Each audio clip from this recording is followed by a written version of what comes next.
pessoal, muito boa noite novamente. Obrigado por vocês estarem aqui. Aí, depois de uns meses de férias, nós estamos de volta aqui com o REP. E hoje nós temos o prazer aí de trazer o José Vitor Bom Tempo. José Vitor é engenheiro pela Universidade Federal do Rio de Janeiro, mestre em engenharia de produção pela ACOP, Universidade do Rio de Janeiro. Desculpa, UFJ, né? E doutor em economia pela École des Mines de Paris.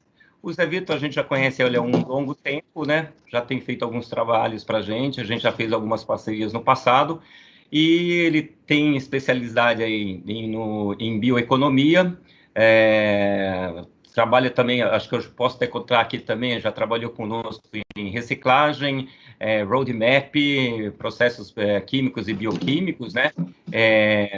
Economia e gestão da economia. Tem um vasto currículo, tem uma grande transição aí, tanto pela academia quanto pela indústria, e hoje a gente tem o prazer de estar convidando ele aí para estar discutindo um pouquinho de bioeconomia. Aí eu gostaria aí que o Cláudio, o Cassinelli, o Xavier também dessem as boas-vindas. Nós temos aí a Vantec e a Plastic Experience trazendo aí um monte de notícias aí e assuntos relacionados que acaba convergendo aí para o plástico em geral. Cassinelli, Xavier, não sei se vocês estão aí, antes da gente chamar o Zé. E a Valiance, não esquece da Valiance. Tá? Valiance, é verdade. Bom, eu acho que até para a gente aproveitar bem o tema, né? Eu nem quero me estender muito. Boa noite, pessoal. Estou assim curiosíssimo, porque deve ter um monte de novidades. O José Vitor sempre traz algumas coisas interessantíssimas, né, nesse tema aí, e que é o futuro, né? Então, obrigado aí pela audiência, né? Vamos lá. Xavier, acho que também você pode dar o seu boa noite. Você estava na sala aguardando. O Xavier está na sala. Eu estava com problema para entrar aqui. Boa noite, então, pessoal. Queria agradecer a disponibilidade do José Vitor aí de fazer essa conversa conosco. E então, tenho certeza que vai ser muito interessante. O Cláudio tá, acho que o Cláudio deu uma saidinha. O Cláudio está aí? Eu voltei, estou aqui já. Bom, eu não conheci o Bom Tempo, mas só pelo nome eu acho que a palestra vai ser boa, né? Então vamos. É um prazer, a gente não se conhece, né? Assim, mas estamos aí com bastante expectativa. Realmente, o que o Xavier falou, esse é um tema muito interessante, está muito na moda hoje, e acho que com a experiência que tem nesse grupo aqui, a gente vai poder ajudar um monte de empresas aí, né? É isso aí. Ô Zé, então vamos começar. Zé, vamos lá. Se tem mais alguma coisa que você quer acrescentar que eu esqueci, porque você tem uma lista extensa de coisas que você tem feito aí. Não, acho que não. É isso mesmo? Aí eu estou dizer até pela, como é que se fala? Pela simplicidade, toda a formação, o Zé é uma pessoa bastante... Eu não sei se a sua internet está ruim ou a minha. Eu estou com um pouquinho de dificuldade de te escutar, Manuel. De vez em quando está dando umas travadas. Eu não sei se vocês estão me ouvindo bem? Eu do Manuel, o dia inteiro foi assim hoje. Perfeito, tá ótimo a sua... Para mim é perfeito também. Então tá. Perfeito. O Manuel economiza. Essa sequência, né, de aulas, de reuniões. Tá certo. Entendi. Tá bom. Oi, Manuel. Você está me ouvindo? Estou ouvindo bem. Perfeito. Zé, então vamos começar aí nossa conversa aí. Fala um pouquinho para a gente aí, de uma forma, o que é a bioeconomia? Como é que a gente pode pensar isso? Simplificar um pouco. Eu acho que esse acho que é o primeiro ponto da conversa, né? O que é a bioeconomia, onde é que estão as oportunidades e como é que essas oportunidades podem ser percebidas, captadas e capturadas, principalmente, né? Mas falar o que é bioeconomia, na verdade, está ficando cada vez mais difícil, né? O nosso grupo, né, a gente, até essa época lá, a gente interagiu bastante com o Cassinelli, lá para os idos de 2009, com o Paulo Coutinho montando o roadmap lá dos renováveis, né? E eu tive a ocasião de fazer uns relatórios de discutir com as primeiras versões com o Paulo, com a Selma e com o Cassinelli lá na Braskem, né? E na época a gente não usava essa palavra, né? Mas o nosso grupo todo e toda a minha vocação, eu sempre me apresento assim, eu sou um engenheiro químico que nos últimos 40 e tantos anos se dedicou a esquecer engenharia química e tentar aprender economia e gestão. Já conseguiu esquecer a engenharia química. A segunda parte é bem mais difícil, não sei se vai dar tempo. Mas, de qualquer maneira, né, toda a minha formação, que até o Manuel mencionou aí, né, foi voltada, era um engenheiro metido a entender economia e gestão da inovação. Esse foi meu doutorado, né, que estudou polímeros, né? A ideia era como é que as dimensões organizacionais afetavam as inovações na indústria de polímeros a partir dos anos 80, né? Então, tinha 2 cases que eu explorei, que era a história do polipropileno e a história de uma empresa, a GE Plastics, né? Eram 2 polos que eu explorei. Então, o nosso olhar era sempre muito inovação, né? E aí, quando nós aplicamos essa ideia, o mundo ali pelos anos 2000 metade de 2005 até 2010 era muito interessado em biocombustíveis. Mas o nosso viés, ou o nosso olhar de inovação, começou a pensar o seguinte, olha, a questão não são... Os biocombustíveis são importantes, têm seu espaço, podemos discutir isso depois e tudo, foram importantes para o Brasil, são, e acho que, de certa forma, continuaram a ser em boa perspectiva, mas a questão é um pouco maior. A questão é um recurso ou recursos muito valiosos que você tem e que você precisa, pode e deve valorizar, né? E isso começou a ser chamado de bioeconomia, e na ocasião que a gente não tinha muito a ver com bioeconomia, aquele trabalho que o Manuel coordenou, que nós fizemos com o nosso grupo, a Flávio, o Fábio e eu, sobre reciclagem química, que até está precisando de ser revisto, né, Manuel? Foi feito lá em 2012, né? Naquele momento a gente já estava adotando a ideia da bioeconomia, e de lá para cá passamos a nos chamar de grupo de estudos em bioeconomia e achamos que temos tido muita matéria para estudar, muita coisa para evoluir. Mas isso é só para enrolar um pouquinho e fugir da resposta do que é bioeconomia, né? Por quê? Mas ela começa onde? Começa do campo? Não, pois é. Não, na verdade, é difícil de dizer. A última coisa que eu vou falar é que ela é uma interação de algumas dimensões, né, que juntam, sim, as matérias-primas, mas tem outras dimensões com as quais a gente tem que conversar e tem que tentar articular. Por que é difícil definir? Porque o termo ficou muito comum, ficou muito usado. Se você entrar no Estadão, na Folha, no Globo e botar bioeconomia, você vai se espantar do número de vezes que isso foi citado nos últimos meses.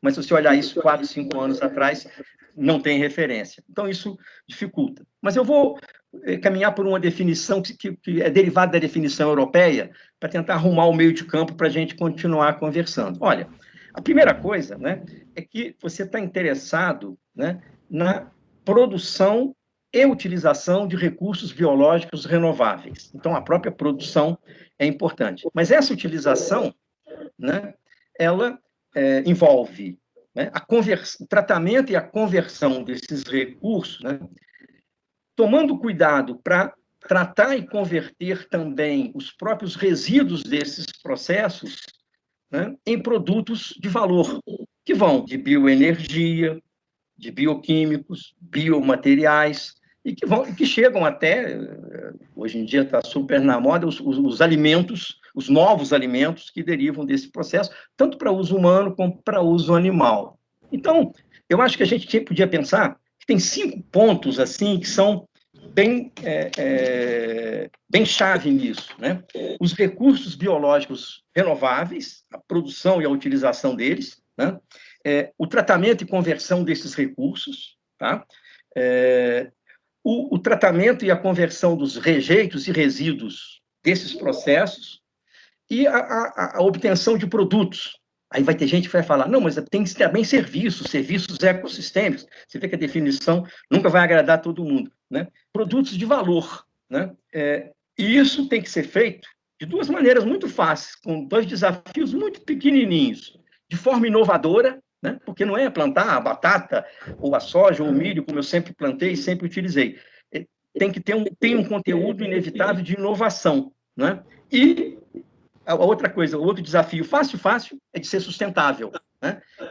Matéria-prima sustentável, processo sustentável, produto sustentável, quer dizer, é de ser sustentável nos 3 pilares lá que a gente conhece bem. Então, se a gente segurar essas 5 dimensões, recursos biológicos renováveis, tratamento e conversão dos resíduos, produtos de valor, inovação e sustentabilidade, atendendo só isso, né, a gente tem a bioeconomia. Né? Então, está perto da definição europeia. Quando você fala de tratamento de recursos também, tratamento de resíduos, por exemplo, mesmo se ele sai de uma cadeia que é petroquímica, a gente faz o tratamento dele, como a gente fez lá, reciclagem química, reciclagem energética, isso entra em bioeconomia também ou não? Não, né? Isso está no campo bastante das demandas de economia circular, mas ele acaba dialogando com a bioeconomia, porque o ambiente da petroquímica pode ser impactado em algum grau pelo uso de matérias-primas renováveis, né? De ter... Agora, nesses últimos meses, se falou muito do diesel renovável, né? Nós temos já alguns bioplásticos, que têm andado mais devagar do que os otimistas esperavam há 10 anos atrás, mas esses produtos, né? Como eles, na medida que você enxergue a bioeconomia como um processo de transição, onde você incorpora ou envolve cada vez mais produtos derivados dos recursos renováveis, isso começa a ter um diálogo, né? Às vezes até trazendo problemas, misturas, né? Tem histórias clássicas como, por exemplo, o PLA, que é um bioplástico, é um dos bioplásticos mais importantes, ao lado do PE verde da Braskem, em termos de história e de produção, né? O pessoal foi tentar fazer garrafas de água mineral e tal, e gerou um problema enorme porque ele passou a contaminar a reciclagem, né? Quer dizer, então, você tem uma interface aí, né, de como lidar com esses produtos, né? A reciclagem química pura e simples, né, ela, em si, ela está muito no campo de resolver os problemas da circularidade, do retorno, da valorização do produto, muito mais nisso do que bioeconomia em si, né? Porque o oposto da bioeconomia, né, é que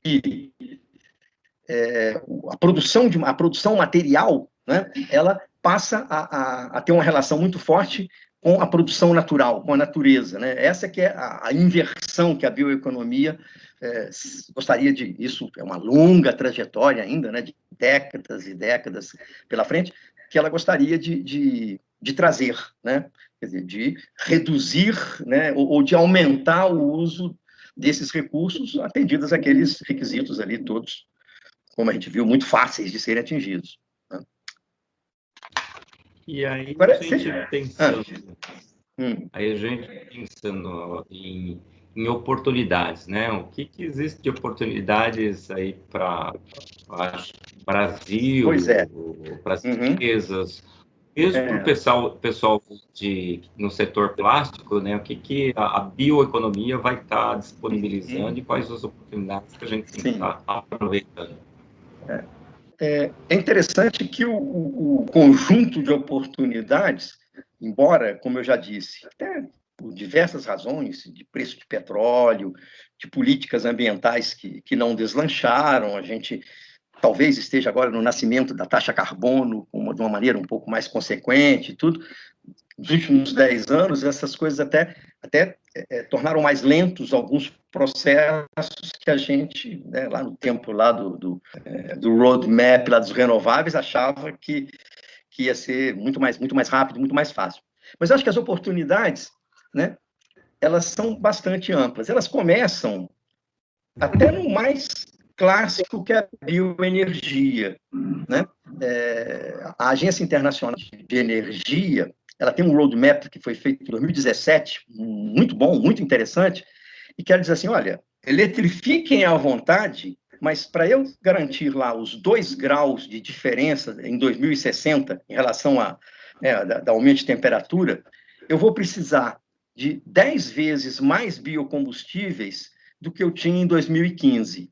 Esse é o primeiro ponto. Então, mostrando que que tem espaço. Mas tem um mais interessante. Esses biocombustíveis serão frequentemente novos, porque eles têm que ter, as exigências em cima deles vão crescer, e eles vão ter que ser para aviação, para transporte marítimo, né? Eles vão ter um grau de avanço, né? de tecnológico muito maior. Tem lá um gráfico que mostra como é que o espaço desses, digamos, biocombustíveis avançados vão ocupar. Então, existe oportunidade para biocombustíveis, mas demandando algum progresso tecnológico, né? Biometano é um outro exemplo, até muito importante hoje no Brasil, né? Aí, quando a gente cai para os plásticos, né? Bioplástico talvez seja um dos cases que ilustram até a maior lentidão de avançar nos últimos 10 anos, né? Mas continua avançando, né? A gente continua vendo iniciativas de novas unidades, por exemplo, de PLA, de outros produtos, né? Alguns materiais diferentes, né? O próprio PE verde é um material que tem uma presença importante. Talvez isso tenha dado muito pouco volume, sem dúvida. É 1% do volume de plásticos ainda que é bioplástico, né? Mas se você pensar, quer dizer, que a Europa fez um roadmap em 2019, que é um trabalho muito bonito, em que ela diz assim, olha, eu quero, só para não errar o número aqui, eu quero ter, em 2030, 25% de teor de renováveis nos meus produtos. Né? Hoje tem aí em torno de 9, 10, por aí, no máximo 12. Né? Então, ele quer dobrar isso nesse período. Né? Isso sugere, né, espaço para novos produtos. Se você considerar que, pegando só a Europa, né, 70 milhões de toneladas de plástico, e bioplástico é 1,2, 1 ponto pouquinho, né? Então tem aí muita coisa para morder nesse bolo, né? Desde que você consiga, né, funcionalidade e preço, né, que são duas coisas bastante desafiadoras de serem atingidas, né? Mas, né, algumas empresas, né, têm mantido a aposta, né? Você vê a Corbion com projetos de PLA, mesmo a Cargill com o projeto antigo, e tem surgido muitas iniciativas meio pequenas, meio de nicho, mas que são experiências nessa direção, né? Tem a ideia do substituto do PET, né? Que seria o PEF da Avantium, que já foi mais animada no período da joint venture com a BASF, agora talvez eles estejam num processo um pouco mais lento, mas esse espaço existe, né? Quer dizer, então, para o pessoal de plásticos, né, uma coisa interessante é a perspectiva de atrapalharem um pouquinho o mundo com o surgimento de alguns produtos com os quais a gente não estava acostumado, né? E que alguns podem ser compostáveis, né? O PLA é um produto engraçado, porque ele é compostável, mas desde que a compostagem seja comercial, né, industrial, e não a compostagem em condições brandas, né? O PE verde é um bioplástico, mas que não é compostável, que tem que ser reciclado. Então, essa dificuldade aí é uma dificuldade que pode vir a ser importante para o setor de plástico, né? Agora, oi. Não, eu só comentando aqui, terminando aqui as oportunidades. Falei dos bioplásticos, os bioquímicos, as especialidades talvez seja o terreno mais divertido, mais interessante, né? Estou falando de surfactantes, dispersantes, aditivos, ingredientes para cosméticos, né? Ingredientes para produtos de nutrição, esses nutracêuticos, cosmocêuticos, né? E aí você tem não só você tem um espaço que tem crescido, né? E que é identificado, tem estudos que mostram que esses seriam os produtos mais fáceis de serem explorados, né? E aí, até o nosso potencial de biodiversidade, esses óleos maravilhosos que a gente pode encontrar numa planta aqui, numa planta ali, Natura não é indiferente a isso, e tem trabalhado com isso, e outras empresas também, né? E tem né? E eu acho que, para fechar a coisa das oportunidades, o Manuel, eu tenho as últimas modas, os últimos verões, né? Tem o pessoal da área, né?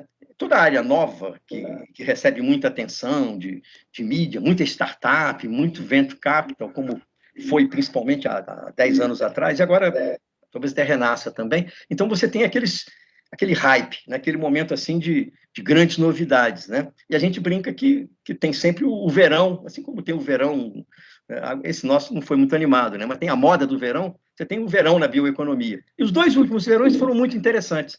O verão de 2019 foi o verão das proteínas alternativas. A Beyond Meat lançou ações na bolsa e bombou, né? O Impossible Foods também começou a distribuir seus produtos e surgiram assim, né, como brotaram um monte de empresas explorando plant-based proteínas. O mais evidente é fazer hambúrguer, mas é muito mais amplo do que isso, é muito mais variado em tecnologia. A ideia é fazer produtos de grande conteúdo proteico, tanto para alimentação humana quanto animal, usando proteínas das plantas, né?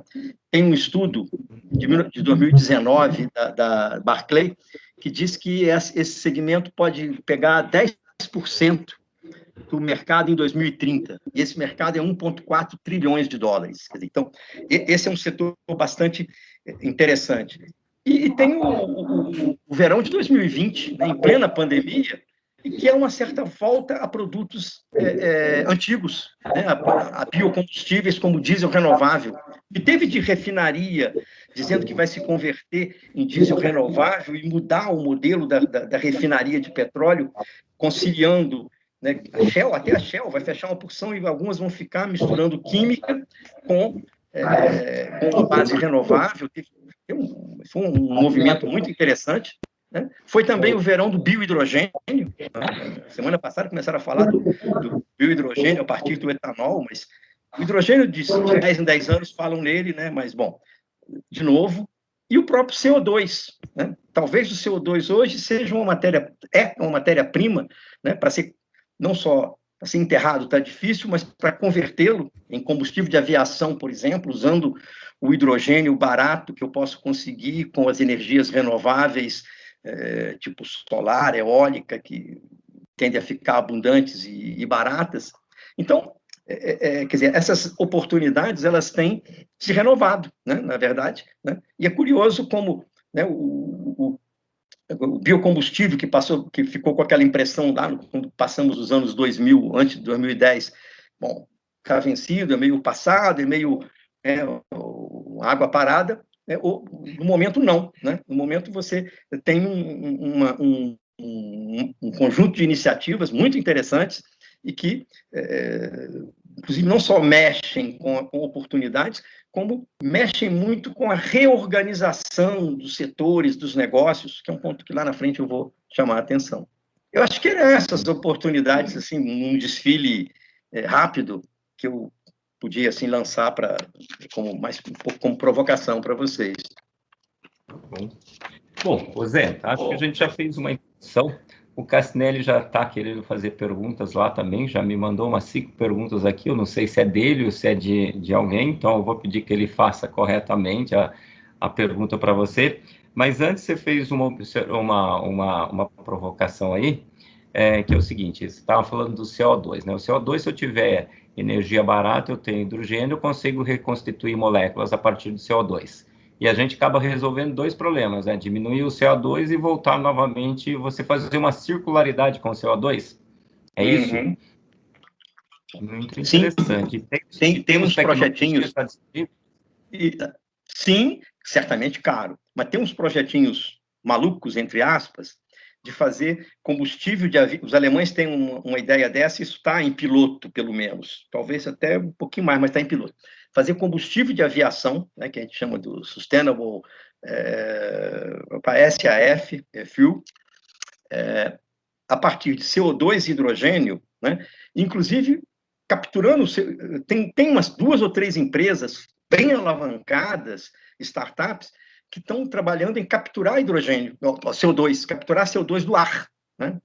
Ainda estão lá a $100, Quer dizer, uma delas tem dinheiro do Bill Gates, né? Ele costuma fazer apostas interessantes, mas não necessariamente rasgando necessariamente muito dinheiro. São empresas interessantes. Isso é muito desafiador, né? E aí a ideia do combustível de aviação é fazer isso descentralizado, porque o combustível de aviação é muito engraçado, porque ele é todo feito em Cubatão e anda mais de caminhão do que de avião, né? Porque para ele abastecer lá o interior do Mato Grosso, Goiás, lugares distantes pelo Brasil afora, principalmente a gasolina de aviação, ele vai de caminhão, vai, chega lá, bota no avião, pum, né? Quer dizer, ele não tem como ser sustentável desse jeito. Então, essa ideia, que é uma ideia danada de ousada, talvez meio, a gente podia dizer, meio maluca, meio ambiciosa mesmo, é de ter uma produção em escala pequena, né? Tem 1000 problemas a serem resolvidos, aproveitando essa ideia de energia acessível, tipo eólica e solar e tal, e hidrogênio, né? Convertendo, tem que ter uma fonte de CO2 e fazendo esse caminho que você colocou aí. Não, tem muitas ideias envolvidas, né? Tem projetos interessantes com CO2 e acho que o recicla CO2 é uma questão interessante que, na medida que o carbono tem um preço, né? Isso começa a dar para conversar, né? Tem muita coisa para discutir, né?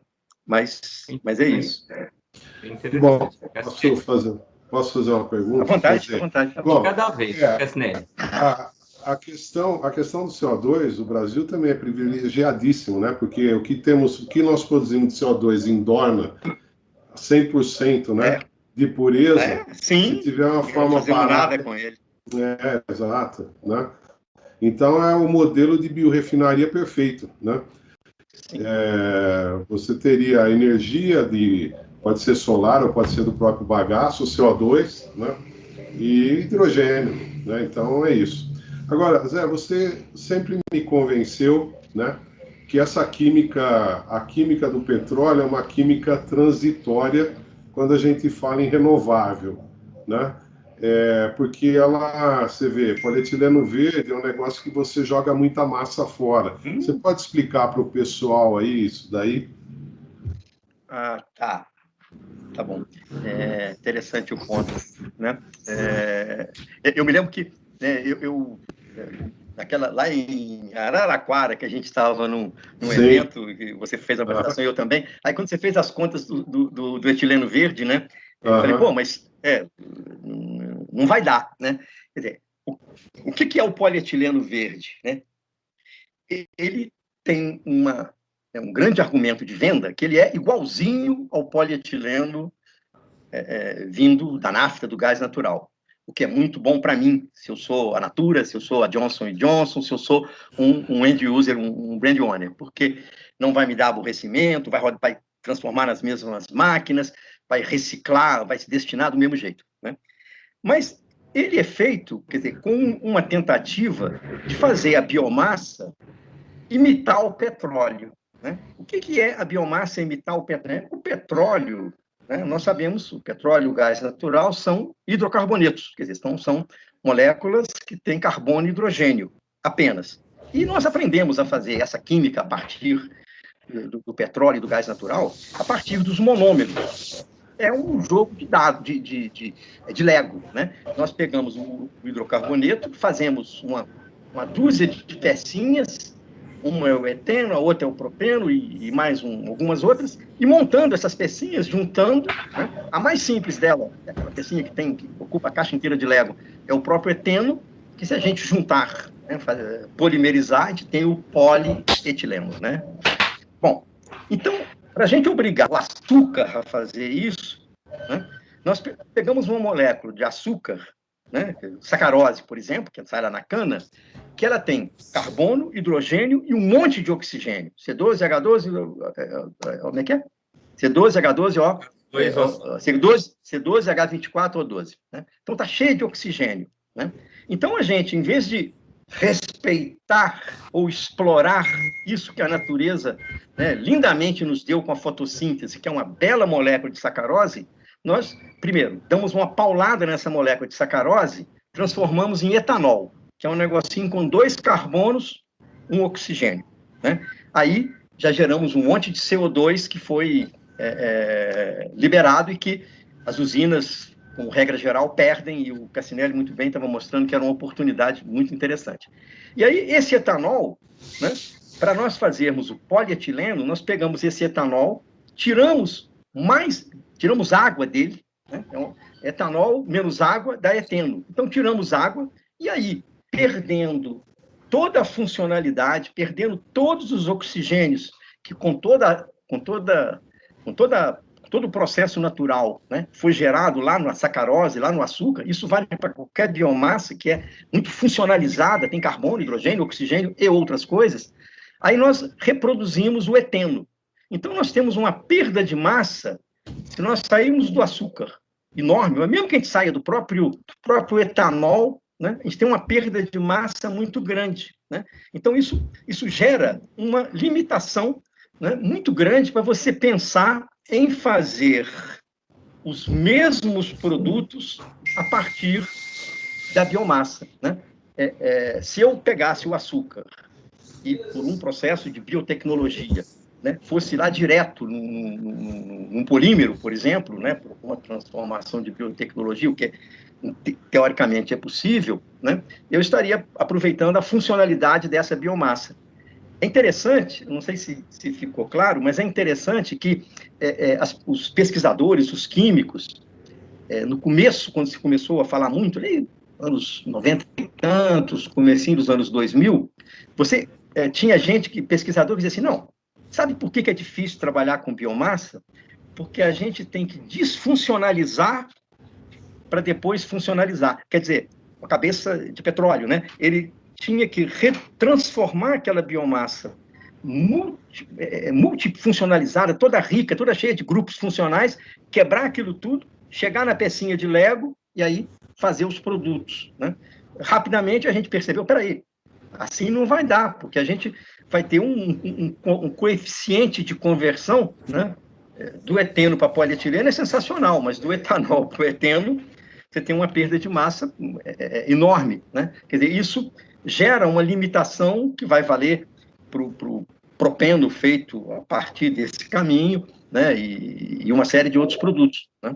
Quer dizer, então, você precisa de encontrar outros caminhos, outras rotas, que podem ser por química, né, ou podem ser por biotecnologia, mas que deveriam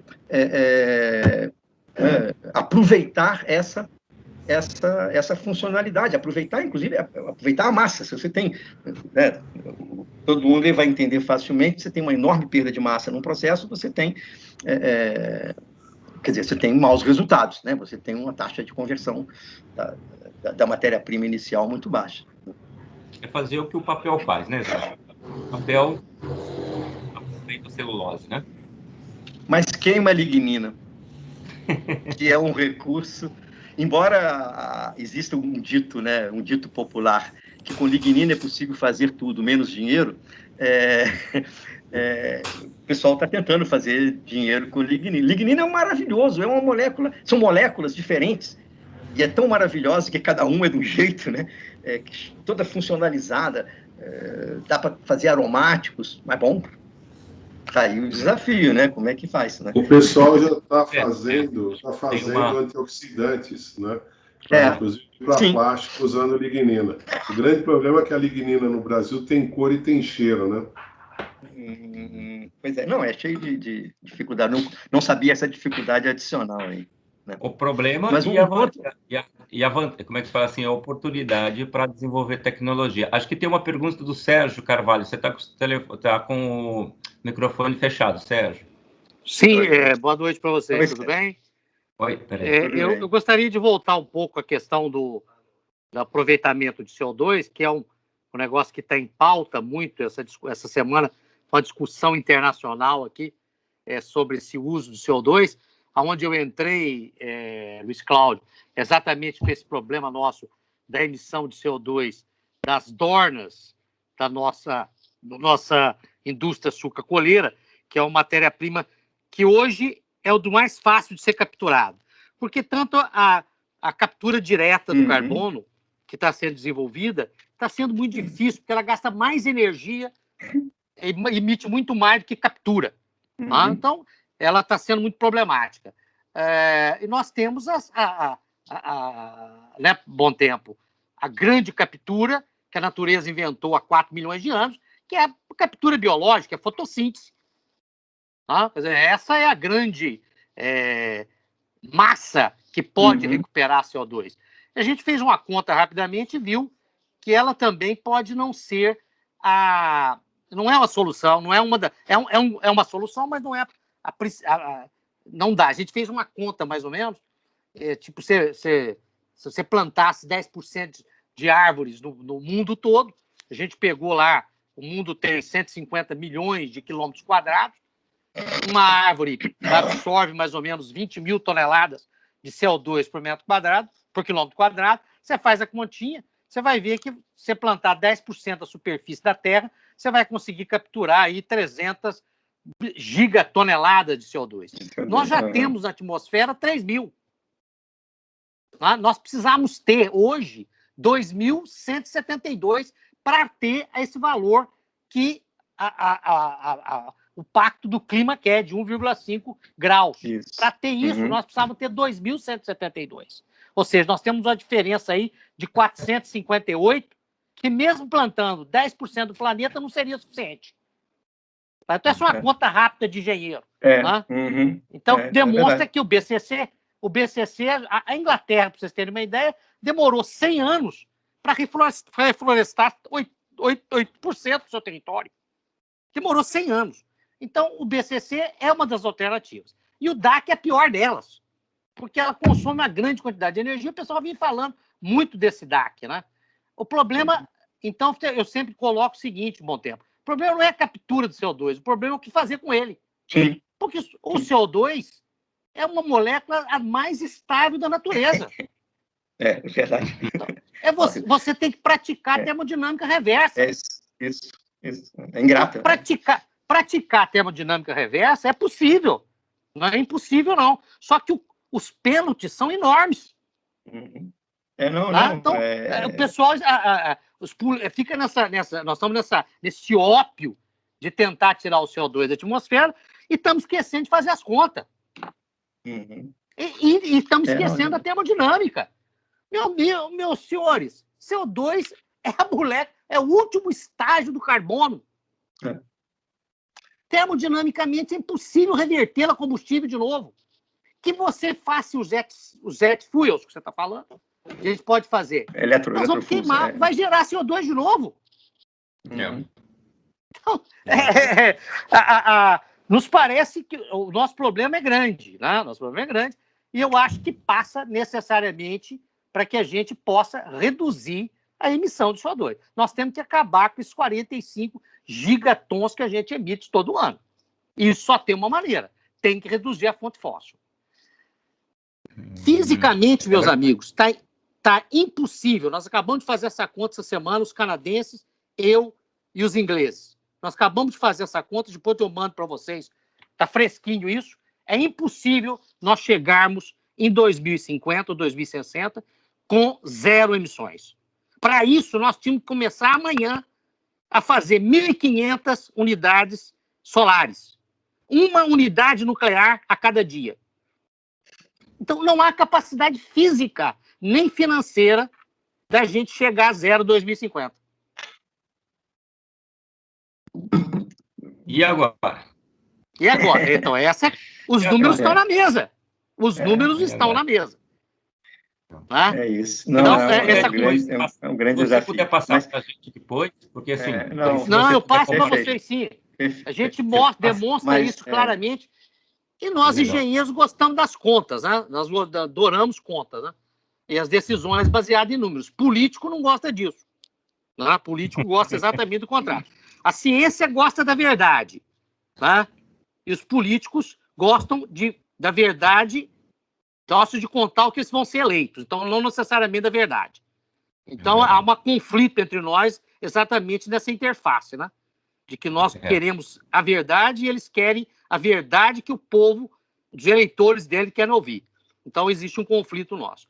Eu gostaria também de fazer uma chamada para vocês sobre o hidrogênio. Como o Bom Tempo falou, o nosso etanol, meus amigos, é um cacho de uva de hidrogênio. É um cacho de uva. Se você colocar ele numa reforma, como feito o petróleo, como se faz do gás natural, você tira hidrogênio dele, verde, sem ter que usar eletrólise. A eletrólise é um processo que existe há 50 anos, não reduziu o preço até hoje. O pessoal fala, mas a energia solar é barata, a energia barata é de graça, solar e eólica são de graça. São, mas os equipamentos para fazer o hidrogênio não são. Uhum. Você precisa de estoque, você precisa de comprimir, você precisa de estocar, você precisa de armazenar e você precisa de hidrolisar. E o custo da eletrólise é caríssimo. Você gasta 55 kW por quilo de hidrogênio para fazer 33, que é o poder calorífico dele. Ou seja, que sentido faz isso? Ô, Sérgio, eu acho que eu vou te chamar depois para a gente fazer uma e pensar nesse assunto, porque aí é um assunto interessante. Sim. Aí eu só queria dar uma oportunidade com a Química Verde do Zé, mas se você puder depois, eu não sei se você me passa o teu contato, alguma coisa, a gente poderia fazer Podemos, pouquinho, sim. falar sobre... Como eu sou engenheiro metalurgista, eu gostaria que a gente levasse a público também qual o impacto dos metais nessa transição energética. Para você ter uma ideia, só para concluir, eu estive falando rapidamente junto à Beólica, Associação Brasileira de Energia Eólica, com a presidente dela. E falei para ela do neodímio. Ela falou, o que é neodímio? Eu vou colocar...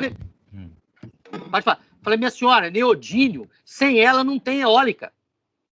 O neodímio é exatamente a terra rara que faz o magneto para funcionar a eólica. Não. Então, veja bem, ela não sabia. Vamos fazer isso aí.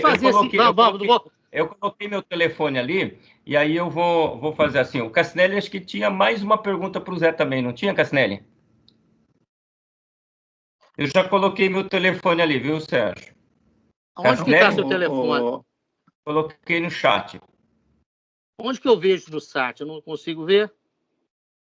Deixa eu só ver. Ô, Manuel, anota o meu aí. Tá bom. Anota o meu telefone. Pode falar. É o WhatsApp. É 12... Só um pouquinho. 12... 99... 99... 161... 161...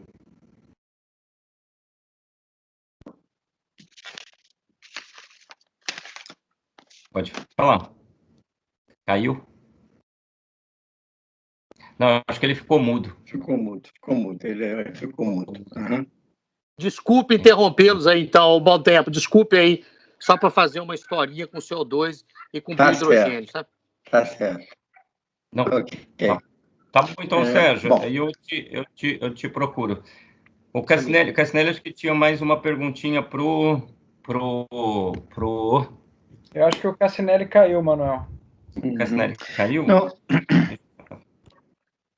Ô, Zé, não, um ponto que eu queria até comentar rapidamente, Manuel, que a gente falou muito das oportunidades e das complexidades que estão em torno delas, quer dizer, elas podem ser muito grandes, mas ao mesmo tempo difíceis de ser atingidas. Eu acho que uma coisa que a gente atualmente, até o nosso grupo está tentando, né, avançar nessa ideia, é como identificar, caracterizar e dar forma a essas oportunidades, né? Como é que estruturam, como é que podem ser estruturadas essas oportunidades? Aí você tem ideias de biorefinaria, o Cassinelli comentou o CO2, né?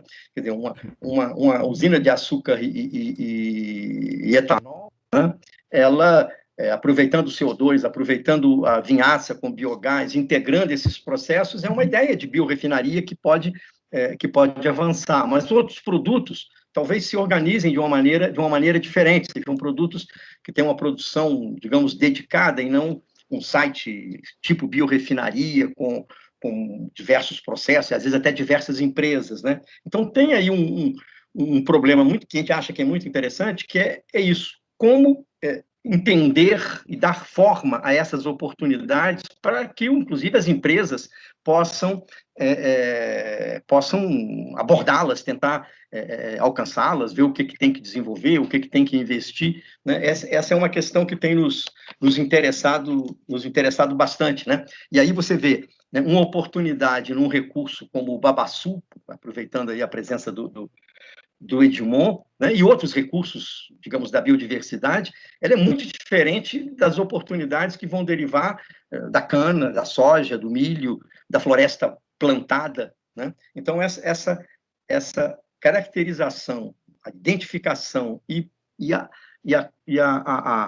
forma que essas oportunidades assumem é uma questão que eu acho que está faltando estudar. Nós mesmos achamos que precisamos avançar nesse ponto. Esse é um ponto interessante. Ô Zé, vai uma coisa. Todo mundo a gente fala em bio, a gente já coloca... Voltou o Cassinelli. Eu caí. Um cifrãozinho no negócio, né? Você acredita que com o tempo isso ainda a gente consiga baixar? Cassinelli fez uma provocação, se parte dos ativos petroquímicos pode ser reutilizados para processar os materiais bios e ter um custo competitivo no futuro? Certamente não tem como.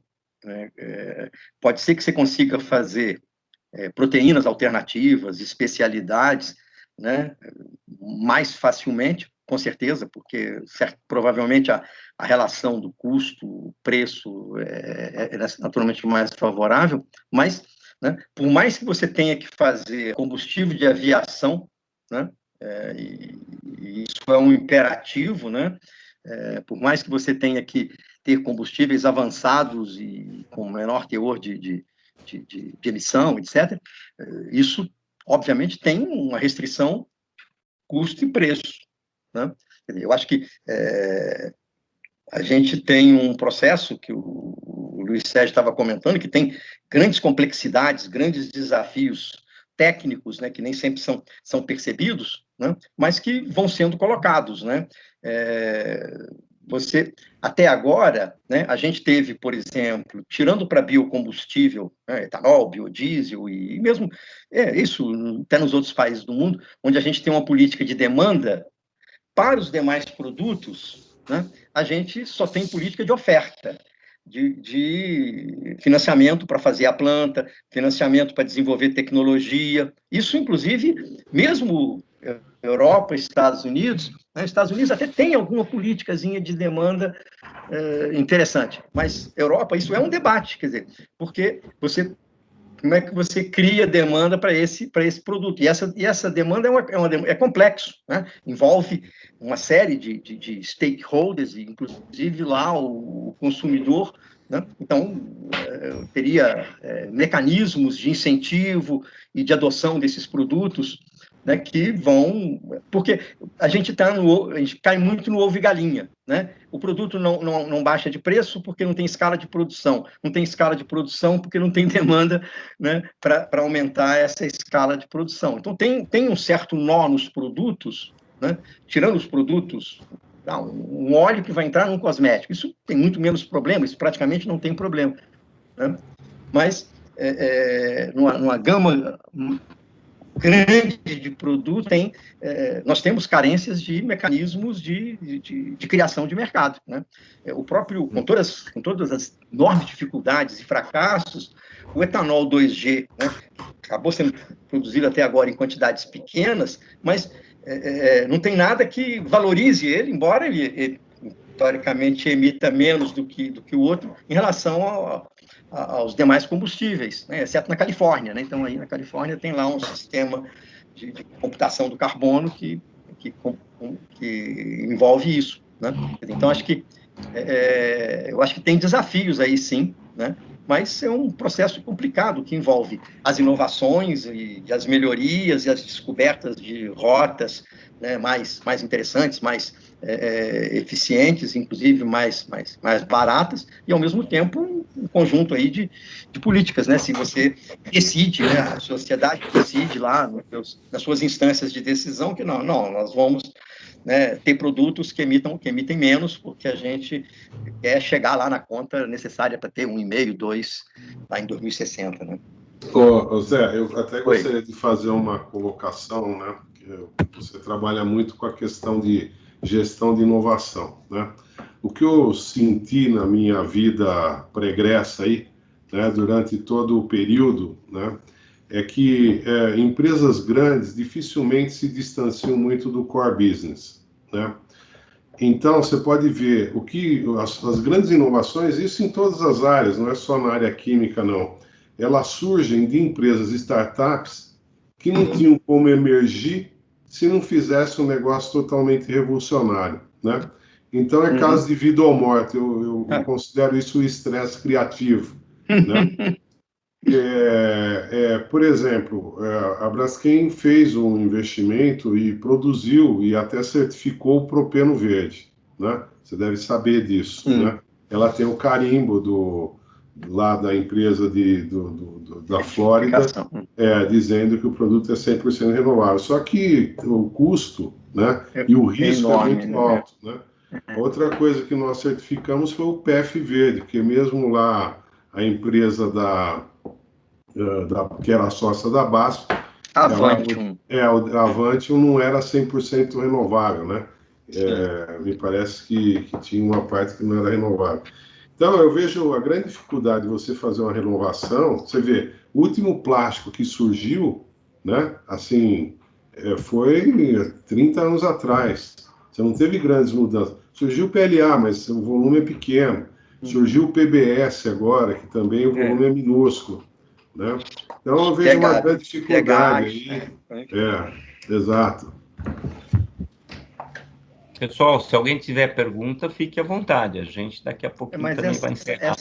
Mas, hein, Cassinelli, essa dinâmica das empresas é muito interessante, né? Porque as maiores ficam numa forma de adaptação, né? Agora a gente está vendo com as empresas de petróleo essas discussões crescerem na perspectiva que o pico de demanda foi atingido ou está para ser atingido, né? Quer dizer, o que eu faço com as reservas e tudo, então tem bastante transformação, mas é sempre um processo muito difícil, né? Muito difícil. A gente, né, na área de petróleo, por exemplo, de combustível, né, a transformação mais interessante é da Neste, finlandesa, que é espetacular, é uma historinha sensacional, né? Mas ela é uma pequena empresa de petróleo de 10 bilhões, quer dizer, 10 bilhões não é uma porcaria, mas perto de qualquer empresa grande de petróleo, isso é muito pouco, né?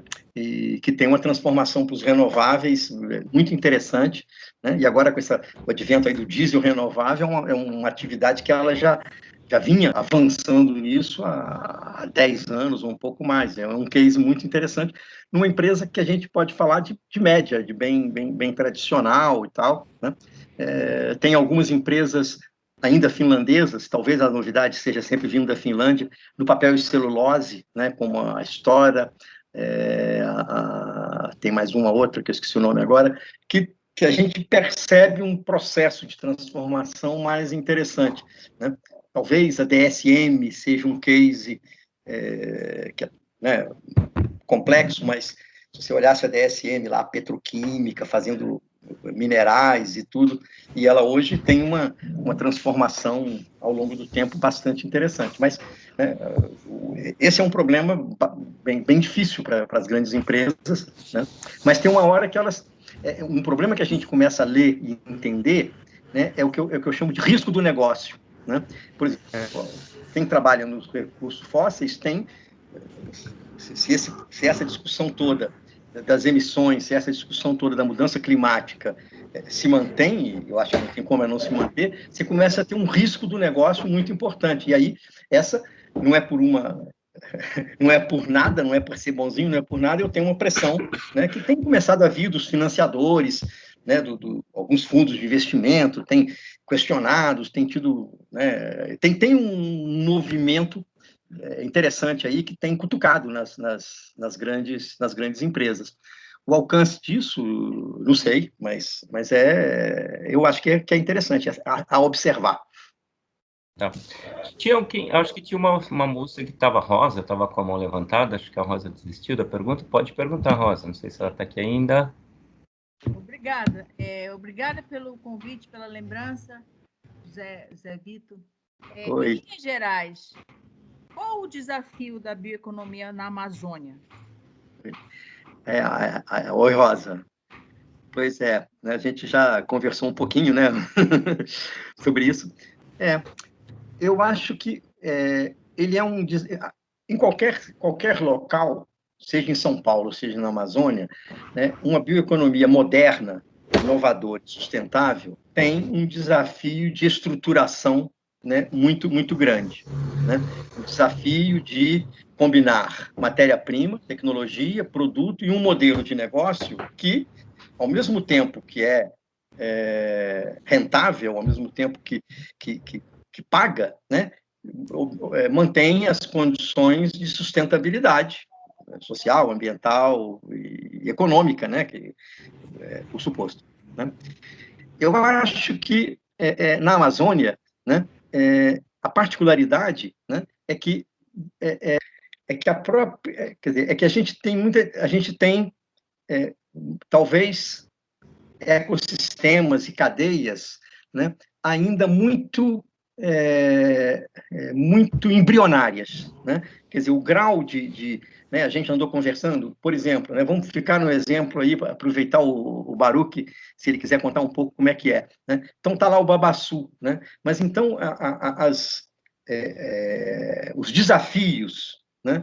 Na hora que eu tenho essas matérias-primas, né, que precisam ser exploradas, mantendo, né, a renda local e até, como bem falou o Cassinelli, criando condições para que as pessoas optem por colher o babaçu e não fazer outras coisas, né? Quer dizer, então, ter um desenvolvimento que se ajuste a essas condições, eu acho que isso é bastante difícil, né? Certamente a gente tem,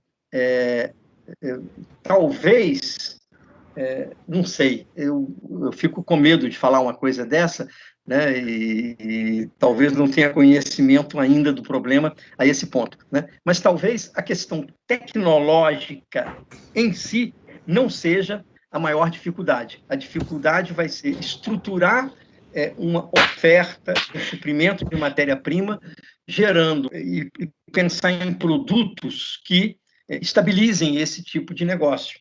Né? O Baruch está lá fazendo carvão ativado e sendo um importante fornecedor de carvão ativado. Ele poderia fazer outras coisas, outros produtos, podíamos pensar, que não vieram até agora, podem vir, podem ou não, né? Mas eu acho que seria por aí, Rosa, que eu enxergo. Né? Eu acho que nessa estruturação dos ecossistemas, das cadeias, né, talvez o grande desafio seja, né, uma estabilização, né, correta, sustentável e bem arranjada da oferta da suprimento de matéria-prima e o encontro de produtos, né, que permitam valorizar essas cadeias, que permitam aumentar a renda e valorizar os recursos.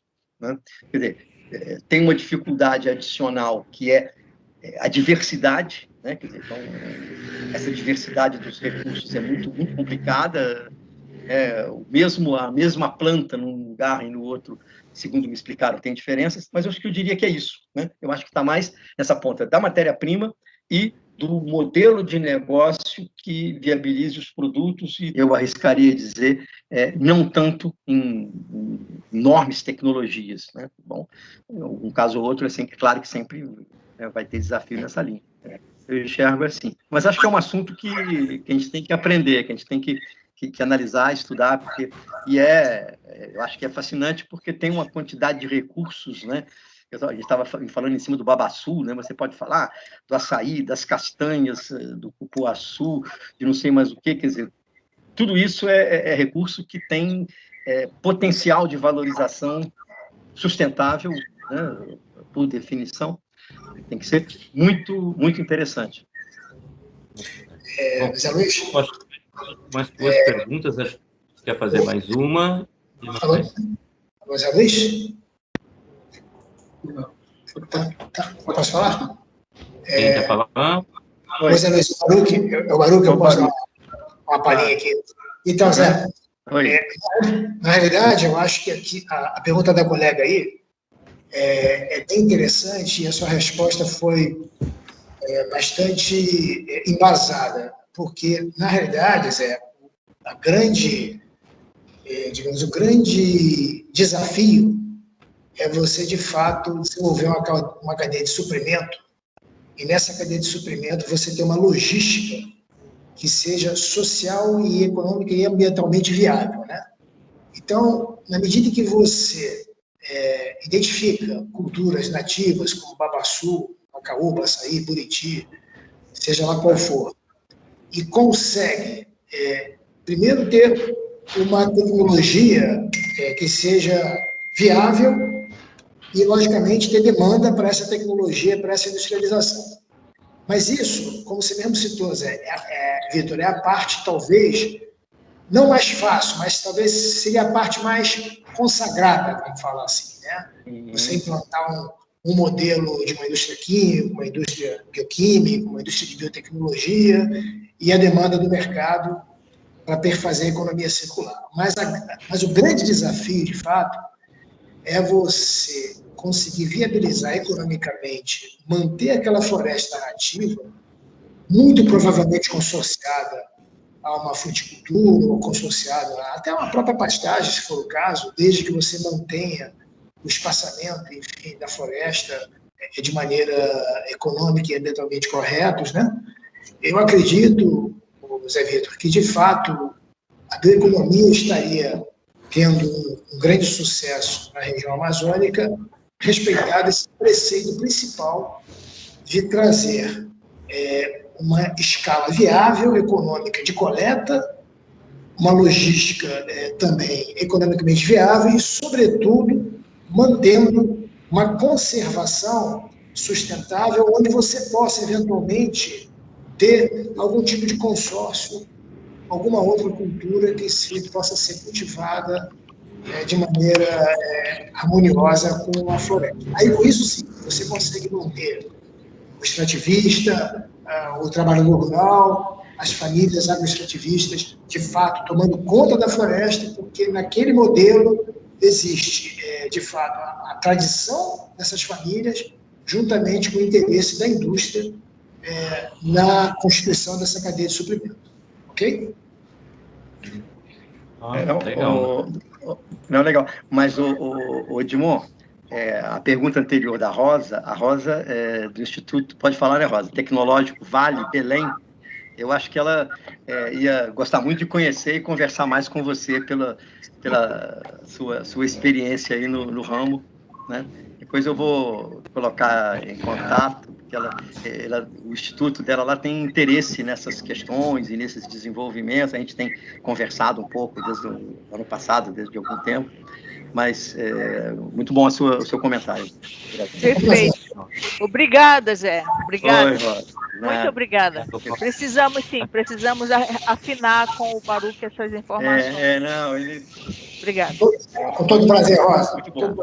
Talvez, só acrescentando, considerando a Amazônia, um dos fatores que eu considero limitante é a própria infraestrutura.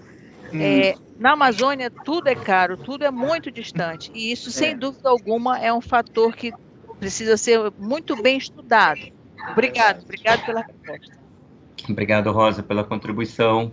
O Sérgio, você quer fazer mais uma pergunta? Eu queria fazer só mais uma observação aí com a Rosa, e com o José e com o Baruch, que eu enxergo a Amazônia, ou acho que nós deveríamos enxergar a Amazônia, como a grande fonte mundial de proteína e DNA. Essa é a grande sacada da Amazônia. Nós temos que enxergá-la como uma fonte inesgotável de proteína e DNA que o mundo vai precisar para os próximos anos. Essa é a grande contribuição do Brasil, que detém 60% da Amazônia e seu território, ao aquecimento global. Lá nós temos exatamente, né, José Bom Tempo, toda a reserva necessária para a bioeconomia. É um tema também que a gente pode colocar. A gente já falou, acho que, de Amazônia um tempo atrás, a gente já falou sobre os rios voadores, mas a gente pode pensar como um tema desse. Além mais do Sérgio, tem mais alguém para a gente ver? Senão, daqui a pouco a gente está encerrando. Mais alguma pergunta? Eu tenho mais uma, né?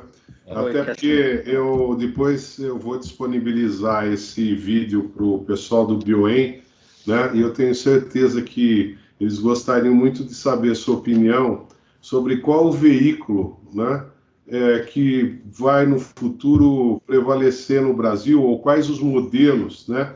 Porque está um imbróglio esse negócio de produto flex ou elétrico ou híbrido. O que você acha qual que é o modelo que você acha que se aplica no Brasil?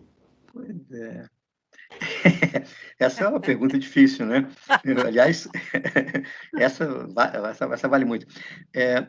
Não, eu até conversei com alguém que é do Bioem, que é o Horta, que é meu amigo, sim. Eu gosto muito.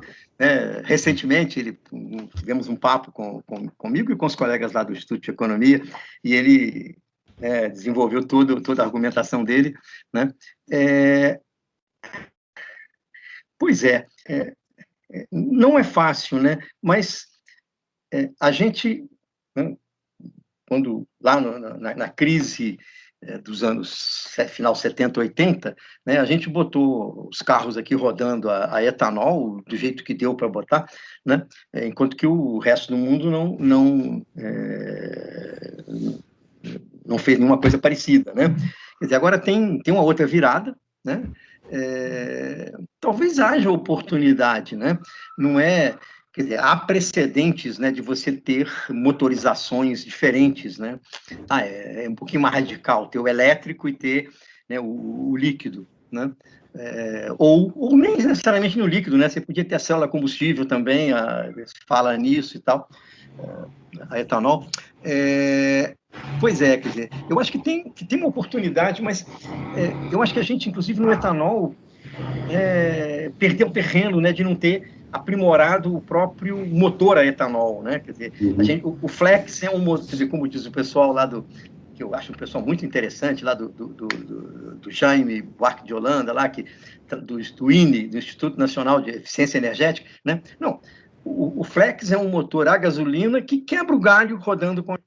Na verdade, era interessante que fosse, de preferência, o contrário, né? Que ele fosse um motor a etanol que quebrasse o galho quando tivesse que botar gasolina.